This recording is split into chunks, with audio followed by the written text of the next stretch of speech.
आत्मा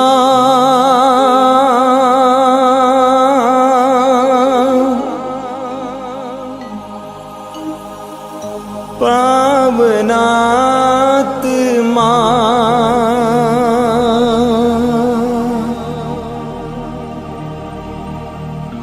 आजा आजा आजा।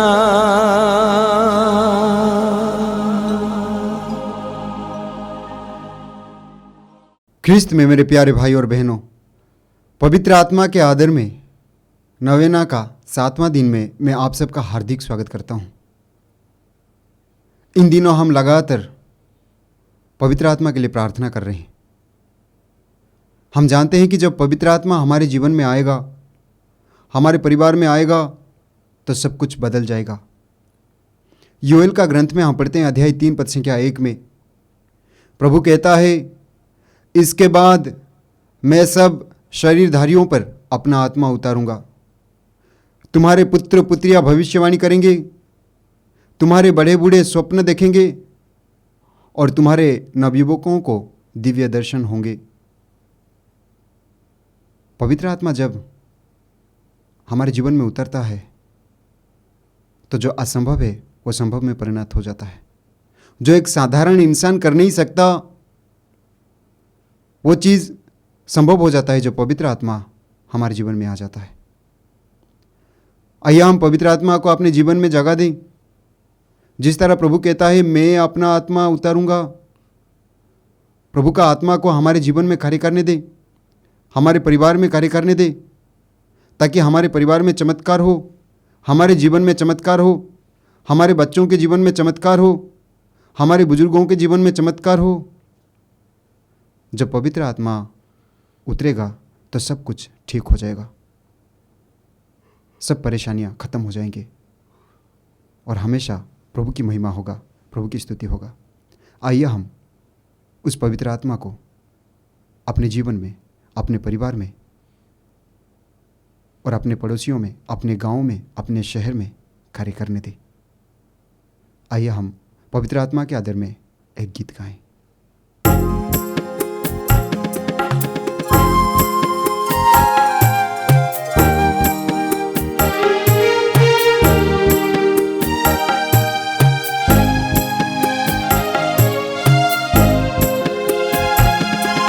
पवित्र आत्मा ओ पवित्र आत्मा, पवित्र आत्मा ओ पवित्र आत्मा।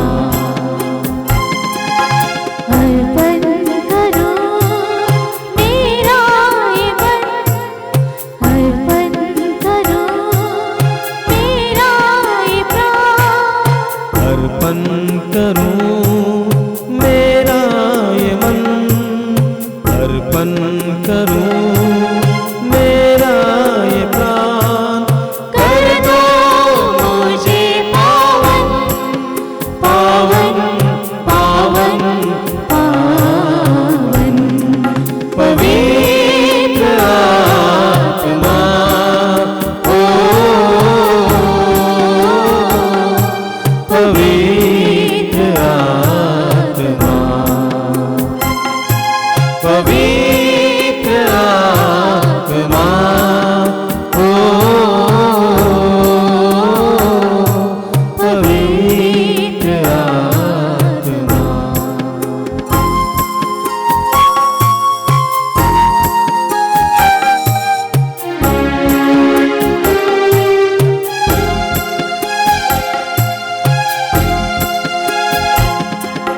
शांति का वरदान दे दो मुझे, तेरी शांति का वाहक बना दो मुझे।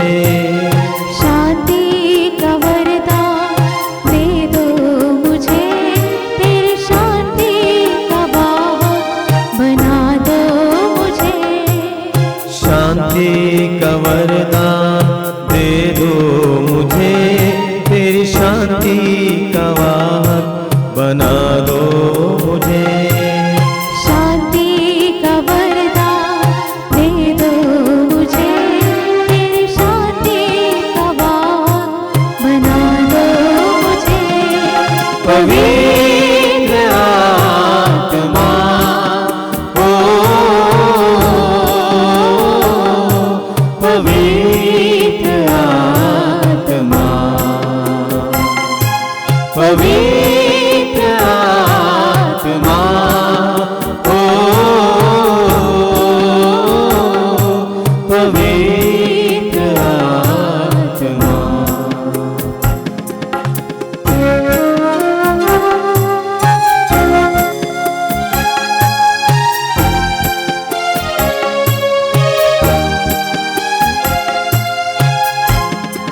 ज्योति का वरदान दे दो मुझे, तेरी ज्योति का वाहक बना दो मुझे। ज्योति का वरदान दे दो मुझे, तेरी ज्योति का वाहक बना दो मुझे। ज्योति का वरदान दे दो मुझे, तेरी ज्योति का वाहक बना दो मुझे। ज्योति का वरदान दे दो मुझे, तेरी ज्योति का वाहक बना दो मुझे। पवित्र आत्मा ओ पवित्र आत्मा, पवित्र आत्मा ओ पवित्र आत्मा। अर्पण करो मेरा ये मन, अर्पण करो मेरा ये प्राण। कर दो मुझे पावन पावन पावन पावन, पवित्र आत्मा ओ पवित्र आत्मा, पवित्र आत्मा ओ पवित्र आत्मा, पवित्र आत्मा, पवित्र आत्मा। पिता, पुत्र और पवित्र आत्मा के नाम पर आमीन। आप लोगों का अनुवाक्य होगा, हे पवित्र आत्मा आ, हे पवित्र आत्मा आ, मेरे हृदय के तनाव को निकलकर मुझे विश्राम देने, हे पवित्र आत्मा आ, मेरे हृदय की चिंता को निकलकर मुझे भरोसा देने, हे पवित्र आत्मा आ, मेरे हृदय के भय को निकलकर मुझे धैर्य देने, हे पवित्र आत्मा आ, मेरे हृदय की चोटों को निकलकर मुझे कृपा की मधुरता देने, हे पवित्र आत्मा आ, मेरे हृदय के ठंडेपन को निकलकर मुझे प्रेम का ताप देने, हे पवित्र आत्मा आ, मेरे हृदय के दुख को निकलकर मुझे आनंद देने, हे पवित्र आत्मा आ, मेरे हृदय की घृणा को निकलकर मुझे अनुकंपा देने, हे पवित्र आत्मा आ, मेरे हृदय के घमंड को निकलकर मुझे नम्रता देने, हे पवित्र आत्मा आ, मेरे हृदय के स्वार्थ को निकलकर मुझे पवित्रता देने, हे पवित्र आत्मा आ, मेरे हृदय के क्रोध को निकलकर मुझे शीतलता देने, हे पवित्र आत्मा आ, मेरे हृदय के असत्य को निकलकर मुझे सत्य देने, हे पवित्र आत्मा आ, मेरे हृदय के आलस्य को निकलकर मुझे उत्साह देने। हे पवित्र आत्मा आ, कृपया आप लोग मेरे पीछे दोहराइएगा। हे प्यारे यीशु, हे प्यारे यीशु, तूने कहा है, तूने कहा है, यदि कोई प्यासा हो तो वो मेरे पास आए वो मेरे पास आए और अपनी प्यास बुझाए। और अपनी प्यास बुझाए। हे हे प्रभु, हम तेरे सबसे उत्तम वरदान उत्तम वरदान पवित्र आत्मा के लिए भूखे और प्यासे हैं। भूखे और प्यासे हैं। हमें पवित्र आत्मा के फल हमें पवित्र आत्मा के फल प्रेम, आनंद, शांति, सहनशीलता, मिलनसारी, दयालुता, ईमानदारी, सौम्यता और संयम से भर दे, जिससे हम तेरी इच्छा एवं योजना के अनुसार उत्तम एवं पवित्र जीवन जी सके। हे प्रभु, हमें पवित्र आत्मा के 7 वरदान प्रज्ञा, बुद्धि, सुमति, धैर्य, ज्ञान, भक्ति, ईश्वर पर श्रद्धा दे, ताकि हम पवित्रता में बढ़ते हुए यीशु की तरह बन सके। हे प्रभु, हमें पवित्र आत्मा द्वारा प्रदत्त करिश्माई दान दान, करिश्माई दान, प्रज्ञा के शब्द, प्रज्ञा के शब्द, ज्ञान के शब्द, ज्ञान के शब्द, विश्वास, विश्वास, चंगाई, चंगाई, भविष्यवाणी, भविष्यवाणी, आत्माओं की परख, आत्माओं की परख, अनोखी भाषा, अनोखी भाषा, भाषाओं की व्याख्या प्रदान कर, भाषाओं की व्याख्या प्रदान कर, जिससे हम तेरे जिससे हम तेरे एवं सुसमाचार के सुयोग्य साक्षी बन सके। एवं सुसमाचार के सुयोग्य साक्षी बन सके। आमीन। आमीन। हम प्रार्थना करें। हे स्वर्गीय पिता, तूने कहा है मैं तुम्हें अपना आत्मा प्रदान करूंगा और तुम में जीवन आ जाएगा। हम तुझसे प्रार्थना करते हैं कि तेरे पुत्र की प्रतिज्ञा के अनुसार हमें पवित्र आत्मा प्रदान कर, हमारी निर्जीवता दूर कर और हमें नया उत्साह से भर दे। हम यह प्रार्थना करते हैं हमारे प्रभु ख्रिस्त के द्वारा। आमीन। हे हमारे पिता जो स्वर्ग में है, तेरा नाम पवित्र माना जाए, तेरा राज्य आए, तेरी इच्छा जैसे स्वर्ग में है वैसे इस पृथ्वी पर भी पूरी हो। हमारा प्रतिदिन का आहार आज हमें दे और हमारे अपराध हमें क्षमा कर, जैसे हम भी अपने अपराधियों को क्षमा करते हैं, और हमें परीक्षा में न डाल परंतु बुराई से बचा। आमीन।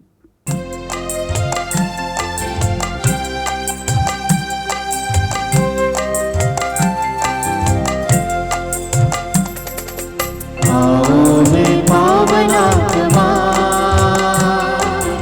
अग्नि स्वरूपा प्रभु। आओ हे पावन आत्मा, अग्नि स्वरूपा प्रभु। आकर हमारे मन को कर दे उजाला प्रभु। आकर हमारे मन को कर दे उजाला प्रभु। आओ हे पावन आत्मा, अग्नि स्वरूपा प्रभु। आओ हे पावन आत्मा, अग्नि स्वरूपा प्रभु। पवित्र आत्मा का सानिध्य महसूस कीजिए। पवित्र वचनों को सुनने के लिए अपने हृदय और मन को इस समय तैयार कीजिए। पवित्र आत्मा से कहिए, पवित्र आत्मा ईश्वर की वाणी को समझने के लिए मेरी बुद्धि को खोलिए। तेरे इशारों को देखने के लिए मेरे मन को खोलिए। आइए पवित्र आत्मा मुझ में क्रियाशील हो जाइए। प्रार्थना कीजिए।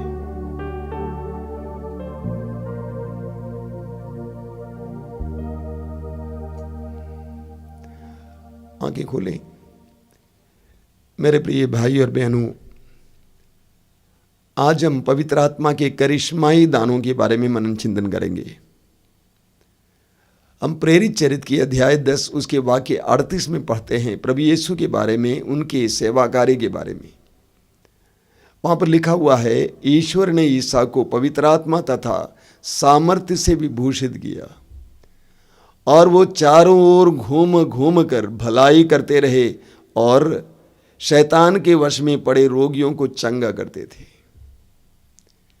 प्रभु यीशु पवित्र आत्मा के सामर्थ्य के द्वारा चिन्ह और चमत्कार प्रकट किया करते थे, रोगियों को चंगा करते थे। वचन कहता है प्रभु यीशु ने अपने शिष्यों के बारे में कहा, यूहन्ना के सुसमाचार के अध्याय 14 के बारे में प्रभु ने कहा, जो मुझ में विश्वास करते हैं वे स्वयं वे सारे कार्य करेंगे जो मैं करता हूं और इससे भी महान कार्य करेंगे। मार्कुस का सुसमाचार अध्याय 16 के 17 में प्रभु कहते हैं, विश्वास करने वाले ये सब चमत्कार किया करेंगे, वे मेरा नाम लेकर अबदूतों को निकालेंगे, वे नवीन भाषाएं बोलेंगे, वे सांपों को हाथ में उठा लेंगे, वे विष पिएंगे उन्हें कोई हानि नहीं होगी, वे रोगियों पर हाथ रखेंगे रोगी चंगे हो जाएंगे। तो प्रभु यीशु स्वयं पवित्र आत्मा से परिपूर्ण होकर पवित्र आत्मा के सामर्थ्य के द्वारा चंगाई और चमत्कार किया करते थे, लोगों की सेवा करते थे। यही कार्य प्रभु यीशु ने अपने शिष्यों को सौंप दिया। वचन में लिखा हुआ है, प्रेरित चरित्र अध्याय 1 उसके वाक्य 2 में प्रभु यीशु ने स्वर्गारोहण से पहले ईसा ने अपने प्रेरितों को, जिन्हें उन्होंने स्वयं चुना था, पवित्र आत्मा द्वारा अपना कार्य सौंप दिया। स्वर्गारोहण से पहले प्रभु यीशु ने पवित्र आत्मा द्वारा अपना कार्य सौंप दिया।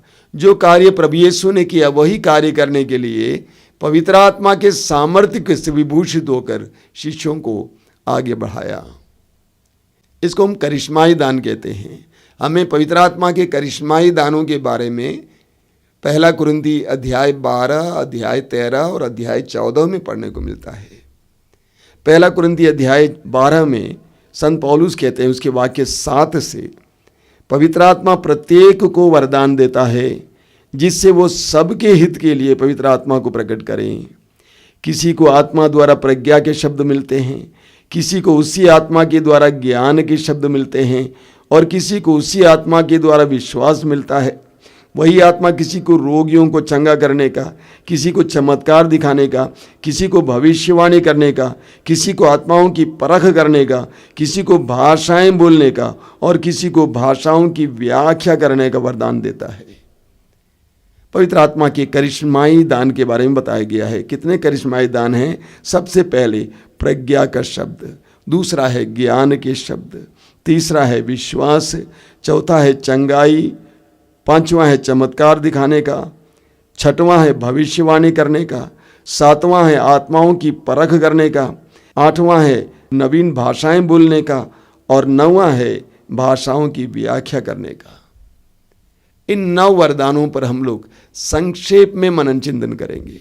मैंने आपसे कहा, ये सारे वरदान, ये सारे दान प्रभु यीशु में दिखाई देते थे।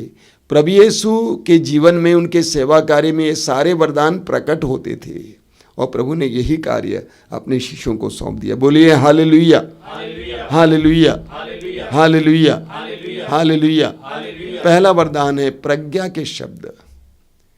हमने मनन किया कि पवित्र आत्मा प्रज्ञा का आत्मा है। पवित्र आत्मा का एक वरदान है प्रज्ञा। प्रज्ञा के शब्द का अर्थ क्या है?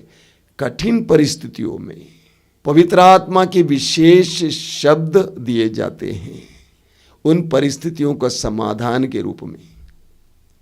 कठिन परिस्थितियों में, उन परिस्थितियों के समाधान के रूप में पवित्र आत्मा प्रज्ञा के शब्द दे देता है। हमें मत्ती के सुसमाचार के अध्याय 22 में हम पढ़ते हैं, उसके वाक्य 18 से 22 तक। वहाँ पर हम पढ़ते हैं कि फरीसी लोग यीशु को फंसाने के लिए एक सवाल लेके आते हैं। पूछते हैं कि गुरुवर ये बताइए, क्या कैसर को कर देना सही या गलत है? कैसर रोमा सम्राट था और परदेशी था। एक परदेशी राष्ट्र को कर देना हम यहूदियों के लिए सही या गलत है? प्रभु यीशु को फंसाना चाहते थे। प्रभु ने उनकी धूर्तता को समझ लिया और कहा कि एक सिक्का ले आओ। और प्रभु ने सिक्का को दिखाया और पूछा कि ये किसका चेहरा है, किसका लेख है? उन्होंने कहा ये कैसर का चेहरा है। तो प्रभु ने कहा जो कैसर का है वो कैसर को दो और जो ईश्वर का है वो ईश्वर को दो। वे वहां से चले गए। उसी प्रकार यूहन्ना के सुसमाचार के अध्याय 8 में हम पढ़ते हैं, कुछ शास्त्री लोग यीशु के पास वे विचार में पकड़ी गई एक नारी को लाते हैं यीशु की परीक्षा लेने के लिए, यीशु को फंसाने के लिए। पूछा कि गुरुवर हम क्या करें? हमारा नियम ये बताता है इसको पत्थरों से मार डाला जाना चाहिए, आप क्या कहते हैं? प्रभु यीशु ने उनसे कहा, तुम में से जो निष्पाप है वो पहला पत्थर मारे। और सभी वहां से 9-2-11 हो गए।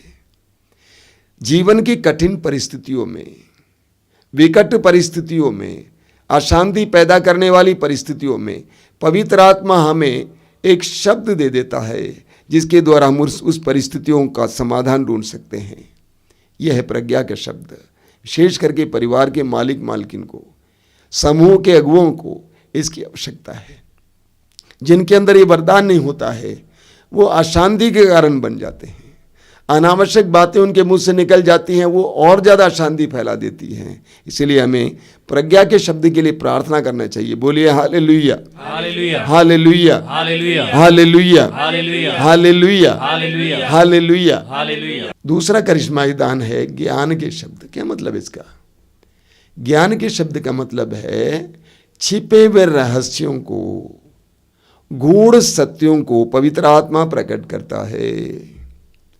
आप किसी करिश्माई व्यक्ति के पास जाते हैं परामर्श के लिए, आपके बैठते ही वो व्यक्ति जो पहली बार आपसे मिल रहा है, आपके जीवन में घटित हुई घटनाओं के बारे में और आज आपके मन में क्या हो रहा है उसके बारे में बता देता है। क्या मतलब इसका? यही ज्ञान के शब्द हैं। हम प्रभु यीशु के जीवन में देखते हैं। योहन के सुसमाचार के अध्याय 4 में जब समारी स्त्री यीशु से बातें छिपा रही थी, प्रभु ने कहा तुम्हारे 5 पति रह चुके हैं, अब जिसके साथ तुम रह रही हो वो भी तुम्हारा पति नहीं है। यीशु ने उसके अंदर जो छिपी हुई बात है उसको प्रकट किया।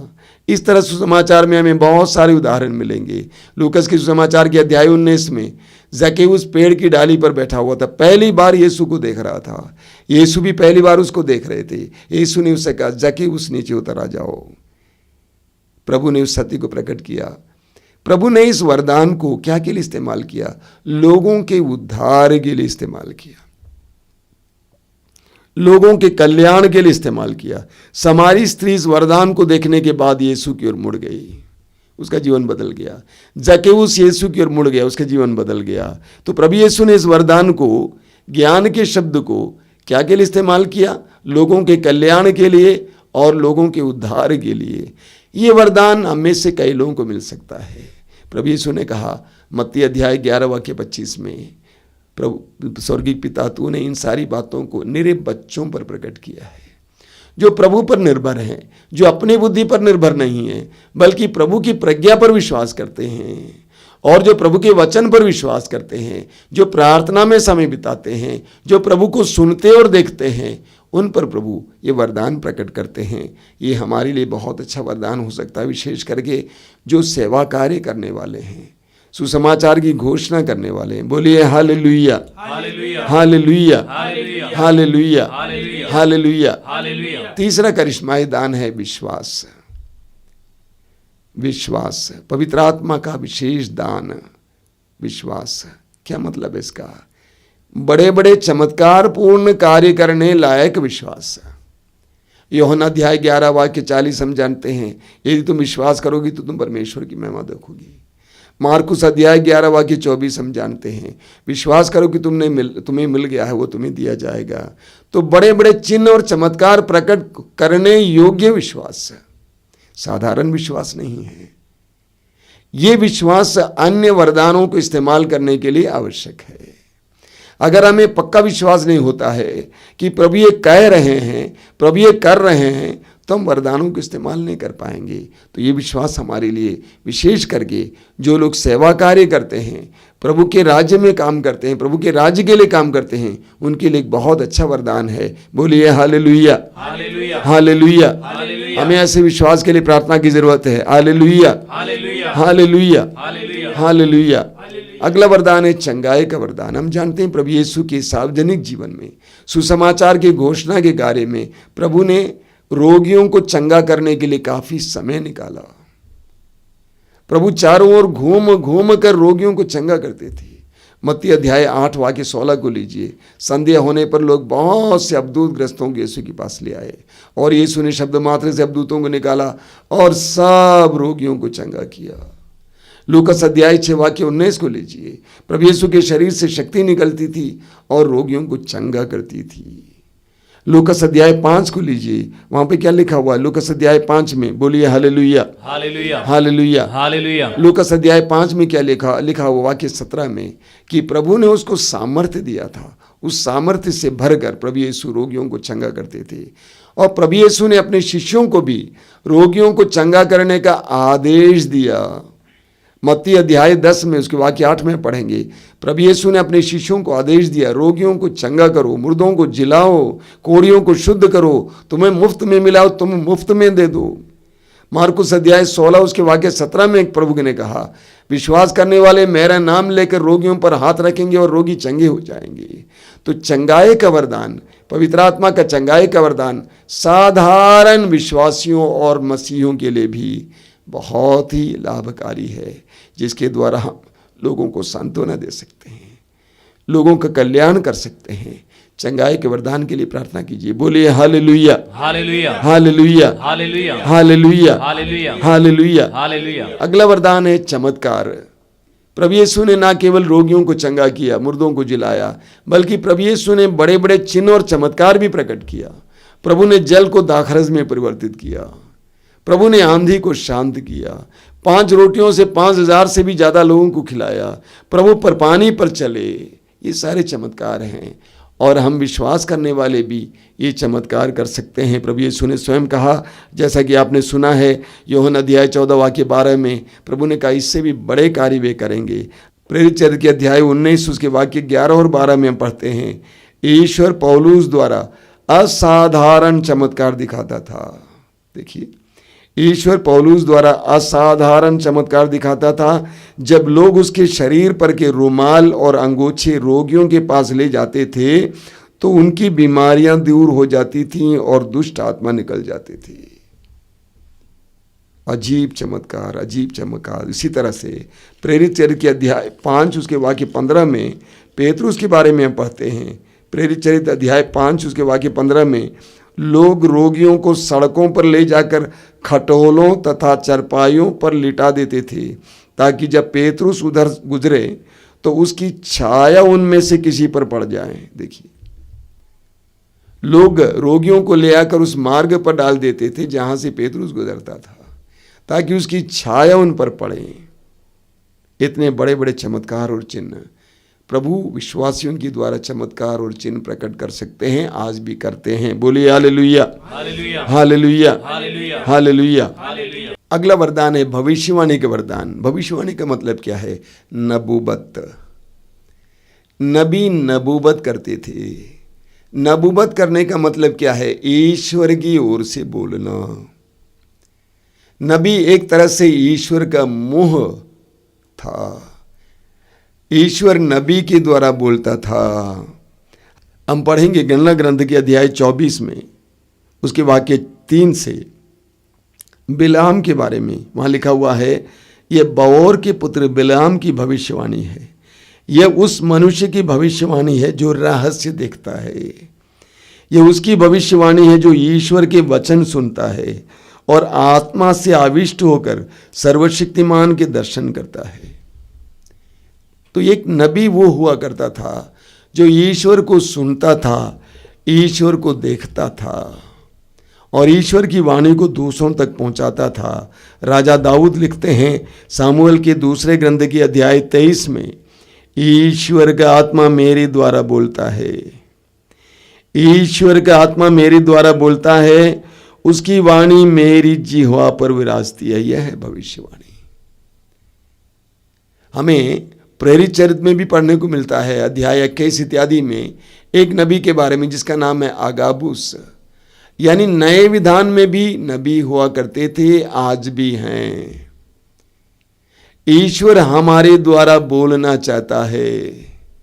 ईश्वर आसमान से भोपा लगाकर नहीं बोल सकता है, मनुष्यों के द्वारा बोलता है। आज ऐसे लोगों की जरूरत है जिनके द्वारा ईश्वर बोल सकता है। थिस्सलुनीकियों के पहले पत्र के अध्याय 5 उसके वाक्य 19 से 21 तक संत पौलुस कहते हैं कि भविष्यवाणी और ईश्वर की वाणी का दमन ना करें। भविष्यवाणी का बहुत बड़ा महत्व है कलीसिया में, ताकि व्यक्तियों के द्वारा, प्रभु के साथ जुड़े हुए व्यक्तियों के द्वारा कलीसिया को संदेश मिले। हम सबको भी मिल सकता है, हमें भी इसके लिए प्रार्थना करने की जरूरत है। बोलिए hallelujah, hallelujah, hallelujah, hallelujah, hallelujah, hallelujah, hallelujah, hallelujah. अगला वरदान है आत्माओं की परख का वरदान। आत्माओं की परख का वरदान। पहला यूहन्ना अध्याय 4 वाक्य 1 में संत यूहन्ना कहते हैं, सभी आत्माओं पर विश्वास नहीं करना, परख कर देखना। सभी आत्माओं पर विश्वास नहीं करना। क्या पवित्र आत्मा है, क्या अशुद्ध आत्मा है, इसको परखना जरूरी है।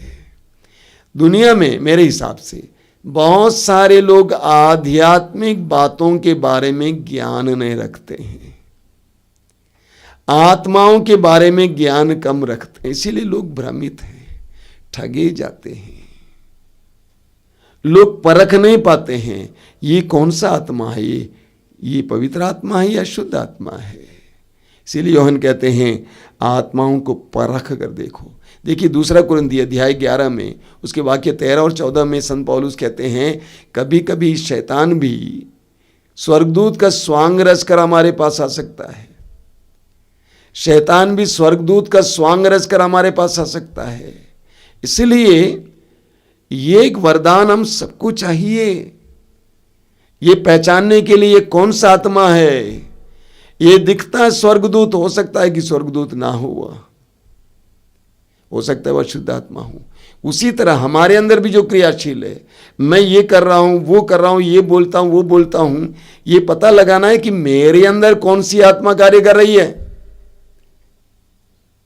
कभी कभी मुझे लगता है कि मैं आध्यात्मिक हूं, आध्यात्मिक बातें बोल रहा हूं, लेकिन जिस व्यक्ति में ये विवेचना है, आत्माओं की परख का वरदान है, वो पहचान जाता है कि कौन सी आत्मा कार्य कर रही है। मैं इस पर बहुत जोर देना चाहता हूं।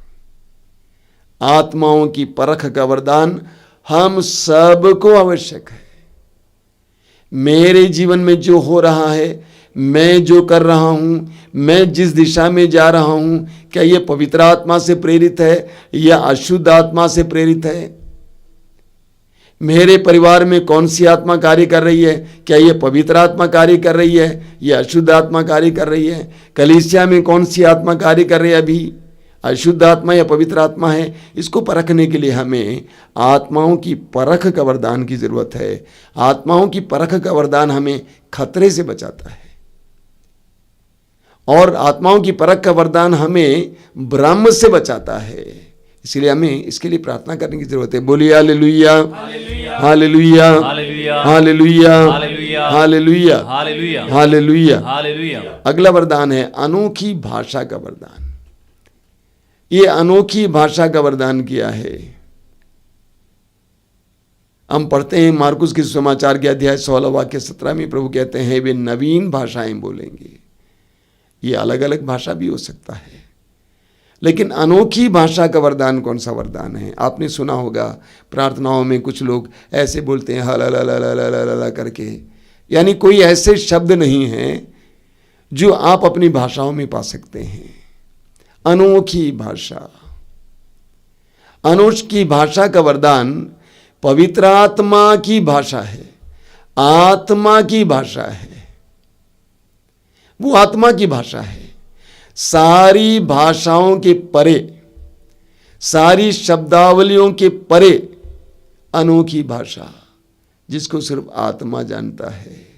ये आत्मा की प्रार्थना है। हम मुंह से प्रार्थना कर सकते हैं, हम दिमाग से प्रार्थना कर सकते हैं, ये आत्मा की प्रार्थना है। अनजान शब्दों में ईश्वर से बात करना। हमें प्रेरित चरित्र में पढ़ने को मिलता है। प्रेरित चरित्र के अध्याय 10 में पेतरुस कोर्नेलियुस के घर पे वचन सुना रहे थे और वचन सुनाते समय उन्होंने देखा कि पवित्र आत्मा उतरा और वे सभी लोग अलग अलग भाषाओं में प्रभु की स्तुति कर रहे थे। भिन्न भिन्न भाषाओं में प्रभु की स्तुति कर रहे थे, वे लोग समझ नहीं पा रहे थे। इसी तरह प्रेरित चरित्र के अध्याय 19 में आप पढ़ेंगे, एफेसुस में संत पौलुस सुसमाचार सुना रहे थे और लोगों को पवित्र आत्मा के बारे में समझा रहे थे, प्रभु यीशु के बारे में समझा रहे थे। उनके सर पे हाथ रखा तो वे पवित्र आत्मा से भर गए और वे भी भिन्न भिन्न भाषाएं बोलने लगे और प्रभु की स्तुति करने लगे।